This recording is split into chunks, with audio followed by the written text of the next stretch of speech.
नमस्कार, एवन उत्तराखंड में आपका स्वागत है। मैं हूं सौरभ शर्मा। आइए नजर डालते हैं इस वक्त की सुर्खियों पर। चार धाम यात्रा मार्ग पर आधारित पुस्तक का विमोचन कार्यक्रम में मुख्यमंत्री पुष्कर सिंह धामी रहे मौजूद। कहा, केदारनाथ धाम में हो रहे विकास कार्य।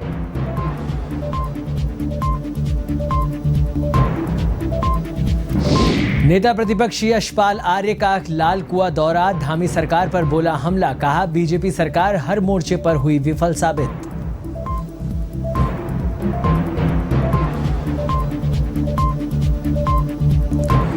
मंकी पॉक्स को लेकर उत्तराखंड स्वास्थ्य विभाग ने जारी की एसओपी। सभी जिलों को अलर्ट मोड पर रहने के निर्देश, तो विदेश यात्रा से लौटने वालों पर नजर रखने के आदेश।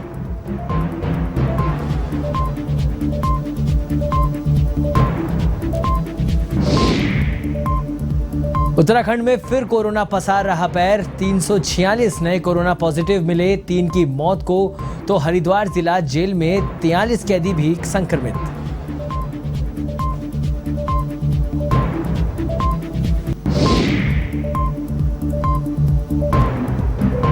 उत्तराखंड में आफत की बारिश, 3 जिलों में बहुत भारी बारिश का येलो अलर्ट जारी। तो मलारी हाईवे खुला, 166 सड़कें बंद, वहीं 17 गांवों में विद्युत आपूर्ति बाधित।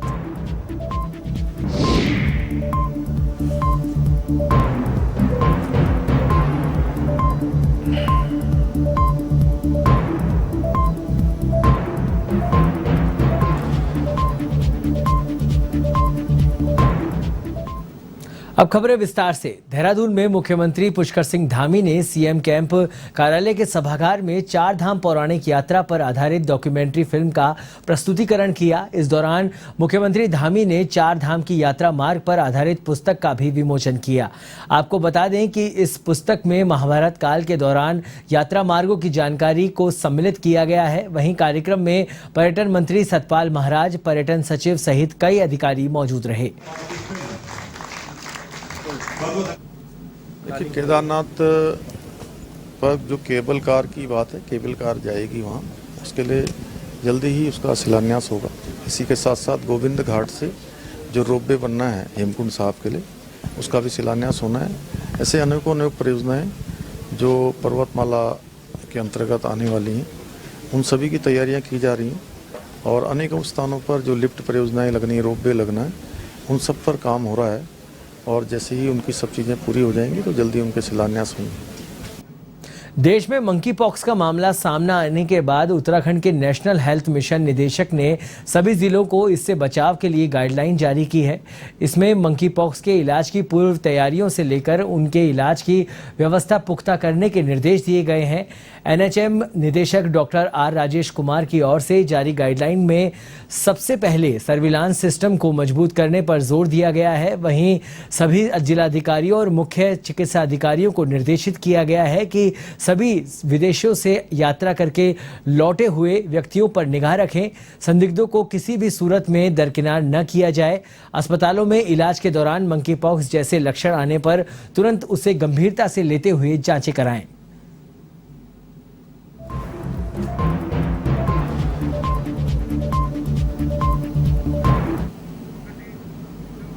उत्तराखंड में कोरोना के 346 नए संक्रमित मिले हैं, जबकि 3 मरीजों की मौत हो गई है।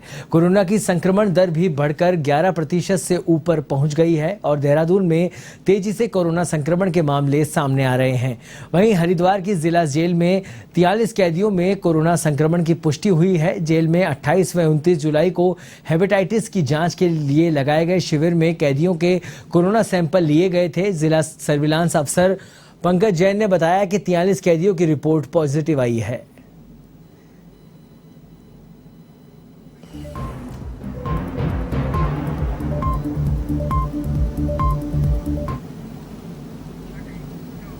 लाल कुआं के एक निजी कार्यक्रम में पहुंचे नेता प्रतिपक्ष यशपाल आर्य ने प्रदेश की धामी सरकार पर जमकर हमला बोला और कहा कि जब से प्रदेश में भाजपा की धामी सरकार दोबारा सत्ता में आई है तब से आमजन को कोई राहत नहीं मिली है। प्रदेश में बेरोजगारी से उत्तराखंड का नौजवान बदहाल है। उन्होंने कहा कि चुनाव से पहले जिन विभागों में रोजगार देने की बात कही गई थी उनमें भर्तियां शुरू नहीं हो पाई है। आज महंगाई चरम पर है। आम वस्तुएं जनता की खरीद क्षमता के बाहर हो रही है और प्रदेश का किसान परेशान है। उन्होंने कहा कि प्रदेश की धामी सरकार हर मोर्चे पर विफल साबित हुई है।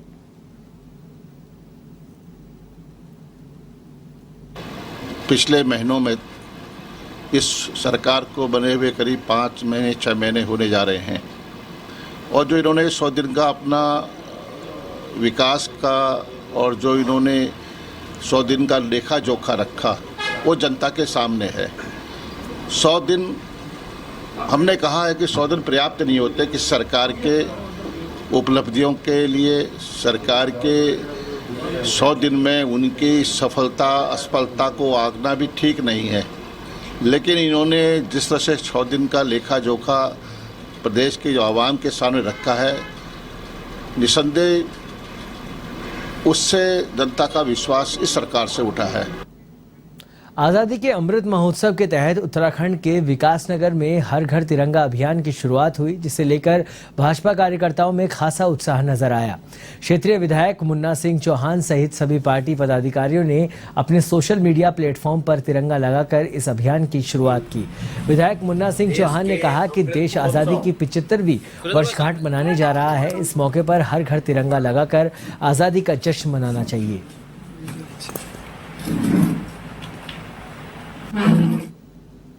देश की आजादी के अमृत महोत्सव का इस पवित्र पर्व पर हमारा परम कर्तव्य है, पवित्र कर्तव्य है कि हम देश की आन बान शान और अभिमान का प्रतीक अपना राष्ट्रीय ध्वज तिरंगा हर घर पर लहराएं। भारतीय जनता पार्टी के नेतृत्व ने भारतीय जनता पार्टी के हर कार्यकर्ता को निर्देश दिया कि पूरे मनोयोग के साथ इस अभियान को 100% सफल करने में जुटे। उत्तराखंड के ऊधम सिंह नगर जिला अधिकारी युगल किशोर पंत ने जसपुर तहसील और एसडीएम कार्यालय का औचक निरीक्षण किया। साथ ही उन्होंने तहसील कर्मचारियों के साथ बैठक की। मीडिया से बात करते हुए जिलाधिकारी ने बताया कि जसपुर तहसील का औचक निरीक्षण कर तहसील परिसर में ही तहसील कर्मचारियों की बैठक आयोजित की। वहीं पटवारियों पर अतिरिक्त बोझ की समस्या के समाधान का आश्वासन दिया।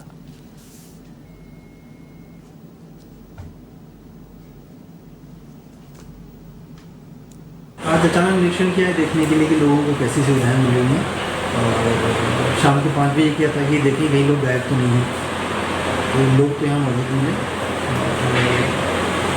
स्पेस भी तहसील हिसाब से स्पेस नहीं है, तो बहुत सी सुविधाएं जिस हिसाब से दी जानी चाहिए उस हिसाब से नहीं दी जा पा रही है। प्रयास है कि जल्दी ही इसके लिए एक नया भवन का जो निर्माण चल रहा है वहाँ पर त्वरित गति से काम करवाया जाएगा और नई जगह शिफ्ट करके बेहतर सेवाएँ जनता को दी जाएगी। गाँव के वास्ते तो एक ही क्षेत्र में काम कर रहा है, एक क्षेत्र रिक्त चल रहा है और उसमें आए जाति निवास प्रमाण पत्र या दाखिला में थोड़ी बहुत दिक्कतें आ रही हैं। जहाँ तक इमरजेंसी है तो हमारे कानून लोगों ने दिक्कत कर दिया है कि वो तुरंत उस स्थिति में जहाँ पे किसी की नौकरी लगनी हो या परीक्षा देनी हो उसके लिए प्रमाण पत्रों की आवश्यकता है, तो वो कानून को कम्युनिकेट कर देंगे और कानून को उनके प्रमाण पत्र प्रायोरिटी पे ससमय बनाएंगे। उत्तराखंड के जसपुर में आगामी त्योहार मोहर्रम में शांति व्यवस्था के लिए थाना परिसर में पीस कमेटी और मोहर्रम कमेटी के साथ बैठक की गई। बैठक में पुलिस क्षेत्राधिकारी काशीपुर और उप जिला अधिकारी जसपुर ने लोगों के साथ बातचीत की। इस दौरान विद्युत विभाग के अधिकारी भी मौजूद रहे। वहीं बैठक में तातिया की ऊंचाई 11 फीट रखने की अपील की गई। साथ ही शांति व्यवस्था बनाए रखने को लेकर बैठक में चर्चा हुई। मुहर्रम कमेटी और पीस कमेटी को दोनों को लाया गया था और उनसे जो मीटिंग की गई थी उनकी समस्याएं भी सुनी कि जो है मुहर्रम के दौरान जब मुहर्रम ताजिए निकलते हैं उसके दौरान क्या क्या समस्याएं आती हैं। अन्य विभागों को भी बुलाकर उनकी समस्याओं के निराकरण के लिए भी निर्देशित किया गया है और उनकी जो समस्याएं हैं उन्हें सुनकर अभी जो है हम लोग जो है सर्वे भी कर रहे हैं किस जगह पर कोई समस्या उत्पन्न होती है। जैसे तार वगैरह हैं, उन लोगों ने एक जियो फाइबर वालों की जो तार के संबंध में बताया कि काफ़ी नीचे लगा दी हैं। इसमें एसडीएम महोदय ने भी जो है उन्हें अवगत कराया है कि जो जियो के डायरेक्टर हैं उनसे संपर्क कर उन्हें जो है थोड़ा ऊंचा करवाया जाएगा और कोशिश की जाएगी इसमें। कुल मिला के वैसे 11 फीट की जो ऊंचाई है उस संबंध में बताया गया उन्हें। हल्द्वानी में कांग्रेस प्रदेश प्रवक्ता दीपक बलूटिया के नेतृत्व में कांग्रेस कार्यकर्ताओं ने सिटी मजिस्ट्रेट कार्यालय में ट्रैक्टर से प्रदर्शन करते हुए शहर को जलभराव से मुक्त करने की मांग की। कांग्रेस प्रदेश प्रवक्ता दीपक बलूटिया ने कहा कि आधे घंटे की बारिश में पूरा हल्द्वानी शहर तालाब में तब्दील हो जाता है।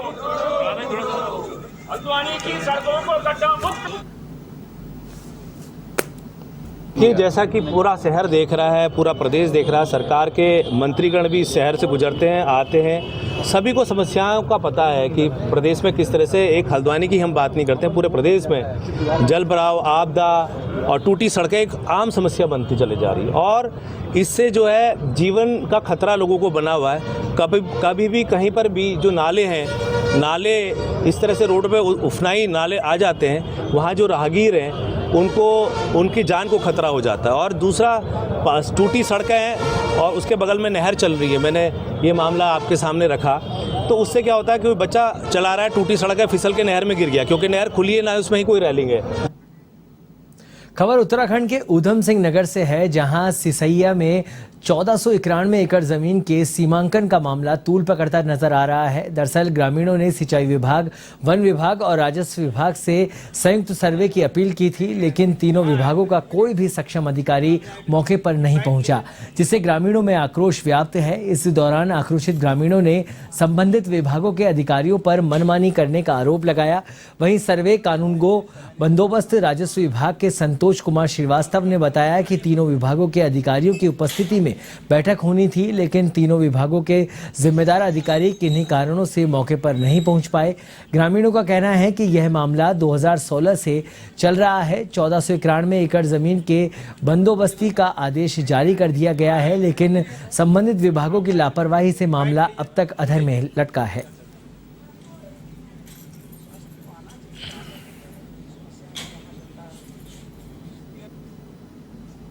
सर, संयुक्त सर्वे होने के लिए हम लोग सितंबर 2021 में कमिश्नर साहब से मिले नैनीताल जाके।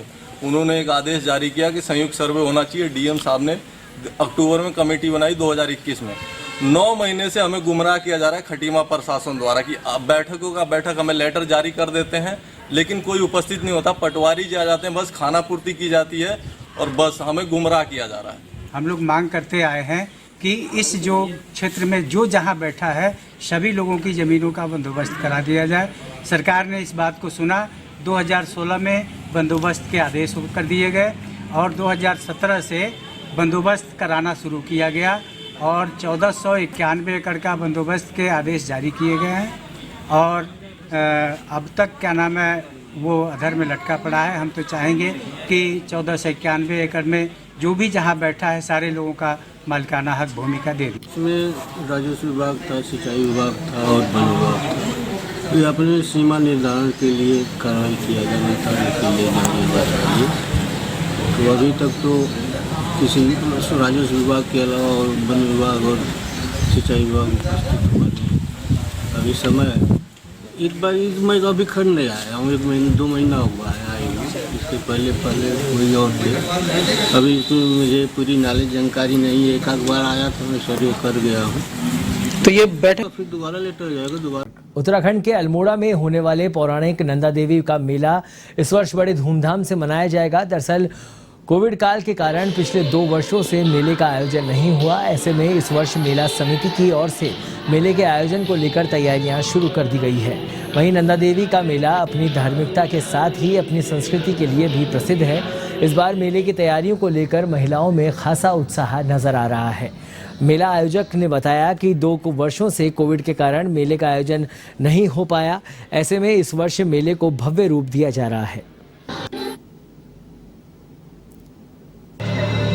विगत 2-3 वर्षों से कोरोना काल की वजह से मेला अपने यौवन पर नहीं रहा और इस वर्ष जिस तरीके से चारों तरफ से शुद्ध माहौल है, तो इस अवसर पर इस बार 1 तारीख से 7 तारीख तक मां नंदा देवी का मेला मनाया जाएगा और एक भव्य रूप से इसकी सारी तैयारियां हमने कर ली गई हैं, जिससे भव्य रूप हमें इस बार देने का हुआ है। और 7 तारीख को एक सुंदर मां की शोभा यात्रा मां के परिसर से प्रस्थान करेगी और इस तरीके से विभिन्न सांस्कृतिक कार्यक्रमों एवं स्थानीय कलाकारों द्वारा यहाँ पर विभिन्न कार्यक्रम किए जाएंगे। खबर उत्तराखंड के उधम सिंह नगर जिले से है, जहां रुद्रपुर पुलिस ने ई राशन कार्ड बनाने का ठेका देने के नाम पर धोखाधड़ी करने के मामले में पर्दाफाश किया है। पुलिस ने मामले के एक आरोपी को गिरफ्तार किया। जानकारी के मुताबिक यूपी निवासी जलसाज और उसके साथियों ने रुद्रपुर निवासी युवक से ई राशन कार्ड बनाने का ठेका देने के नाम पर धोखाधड़ी कर सिक्योरिटी मनी के रूप में 38 लाख रुपए हड़प लिए, जिसके बाद पीड़ित ने मुकदमा दर्ज कराया है। ऐसे में एसएसपी के निर्देश पर पुलिस टीम का गठन किया, लिहाजा पुलिस ने मामले में एक आरोपी को दबोच लिया, जबकि अन्य आरोपियों की तलाश जारी है। फिलहाल पुलिस आरोपी से पूछताछ में जुटी हुई है। इस प्रकार के बड़ा फर्जीवाड़ा है तो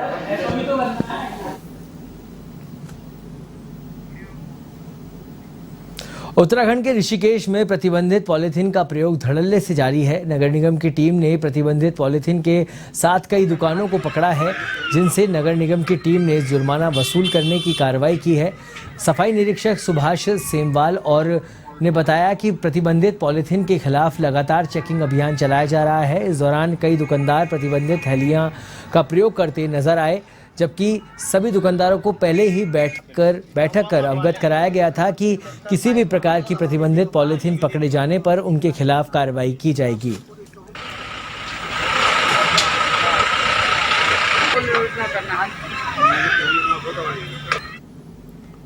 खबर उधम सिंह नगर के जसपुर से है, जहां मुरलीवाला गांव में एक्सिस बैंक अधिकारियों ने कार्तिक फीड इंडस्ट्रीज को सील कर दिया। आपको बता दें कि कार्तिक फीड इंडस्ट्रीज के मालिक मनोज कुमार ने फैक्ट्री के नाम पर बैंक से 70 लाख का लोन लिया था, जिसका समय से भुगतान नहीं किया, जिसके चलते बैंक ने फैक्ट्री सील कर दी। ये कार्तिक फीड इंडस्ट्री करके एक फर्म हुआ करती है मनोज कुमार जी की। उन्होंने एक्सिस बैंक से लोन लिया था और लोन जब उन्होंने नहीं चुकाया तो बैंक ने सरफेसी एक्ट के अंतर्गत कार्रवाई करी, उनको डिमांड नोटिस भेजा। जब उस पर उन्होंने कोई कार्रवाई नहीं करी तो हमने फैक्ट्री का सिंबॉलिक पोजीशन लिया। सिंबॉलिक पोजीशन लेने के बाद भी अगर उन्होंने कुछ नहीं कार्रवाई करी तो हमने डीएम साहब के यहाँ अपनी एप्लीकेशन लगाई, उधम सिंह नगर डीएम साहब के यहाँ। वहाँ उन्होंने हमारी एप्लीकेशन अलाउ करी और हमें सहायता पुलिस द्वारा उपलब्ध कराने के लिए आदेशित कर दिया यहाँ एसएसपी साहब को। वहाँ से हमें एसएसपी साहब के यहाँ से हमें जो बल है पुलिस बल प्राप्त हुआ आज, और हमने जो है अपने इस जो प्रॉपर्टी है जो कि हमारे यहाँ बंधक थी उसका हमने आज फिजिकल पोजीशन ले लिया। उत्तराखंड के हल्द्वानी में मूसलाधार बारिश के चलते नदी नाले उफान पर है, बावजूद इसके लोग लापरवाही बरतते दिखाई दे रहे हैं। दरअसल हल्द्वानी की गोला नदी में युवक सारी हिदायतों को ताक में रखकर नदी में नहा रहे हैं, जिससे नदी में होने वाले हादसों की संख्या में दिन प्रतिदिन इजाफा हो रहा है। गौर करने वाली बात यह है कि पुलिस प्रशासन भी इस पूरे मामले पर चुप्पी साधे हुए है।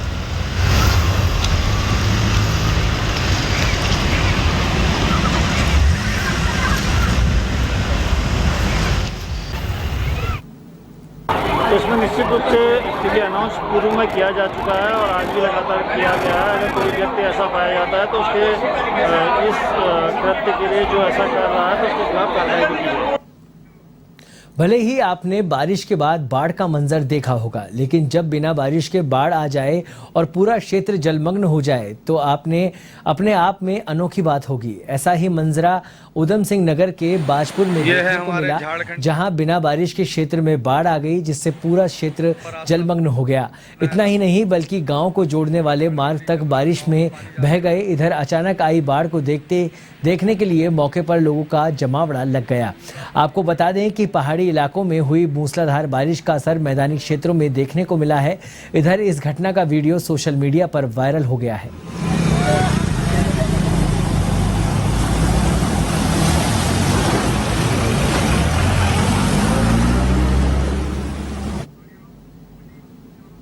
देवप्रयाग थाना क्षेत्र में सेल्फी लेने के दौरान एक महिला की पहाड़ी से गिरकर दर्दनाक मौत हो गई। भारी बारिश के बीच पुलिस और एसडीआरएफ की टीम ने संयुक्त रूप से रेस्क्यू ऑपरेशन चलाकर महिला के शव को खाई से बाहर निकाला। फिलहाल शव को पोस्टमार्टम के लिए ऋषिकेश एम्स में पहुंचाया गया है। देवप्रयाग थाना पुलिस के मुताबिक महिला का नाम प्रियंका है और वह अपने पति राहुल सैनी के साथ केदारनाथ धाम की यात्रा पर गई थी। वापसी में पति पत्नी अपने घर मुरादाबाद वापस जा रहे थे। इस दौरान पत्नी खाई की ओर खड़े होकर सेल्फी लेने लगी। अचानक पैर फिसला और महिला पहाड़ी से खाई में जा गिरी। रुको रुको होल्ड